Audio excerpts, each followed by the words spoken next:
Hello friends, ഇന്ന് മുരിങ്ങടലയാണ് കേട്ടോ ആദ്യം നന്നാക്കണത്. അപ്പോൾ കുറച്ച് മുരിങ്ങടല നന്നാക്കി വെച്ചിട്ട് മോളെ മദർസയെ കൊണ്ടാക്കാൻ പോയി വന്നിട്ടാണ് കേട്ടോ ബാക്കി മുരിങ്ങടല നന്നാക്കണത്. അപ്പോൾ മുരിങ്ങടല ആയതുകൊണ്ട് തന്നെ കുറച്ച് ടൈം വേണമല്ലോ നന്നാക്കാനില്ലേ. അങ്ങനെ മുഴുവൻ മുരിങ്ങടലയും നന്നാക്കി അത് കഴിഞ്ഞിട്ട് തീയൊക്കെ പൂട്ടിയിട്ട് ഞാനിന്ന് വെണ്ടക്ക കറിയാണ് കേട്ടോ വെക്കുന്നത്.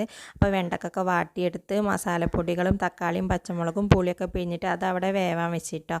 അതിൻ്റെ ഇടയിൽ ഇത് യാസിമ ഞാൻ പപ്പടം പൊരിച്ചു, മുരിങ്ങടല ഉപ്പേരിക്ക് വേവാനും വെച്ചിട്ട് എന്നിട്ട് ഞാൻ തേങ്ങ അടർത്തിയെടുക്കുകയാണ് കേട്ടോ. കൈവേദന ആയ കാരണം തേങ്ങ അടർത്തിയിട്ട് വലിയ ജീരകം കൂട്ടിയിട്ട് അതൊന്ന് അരച്ചെടുത്തിട്ട് കറിക്ക് ഒഴിച്ചു കൊടുക്കുന്നുണ്ട് കേട്ടോ. അങ്ങനെ കറിയായി ആ അടുപ്പത്ത് തന്നെ ഞാൻ ചോറിനുള്ള വെള്ളം വെക്കുകയാണ് കേട്ടോ.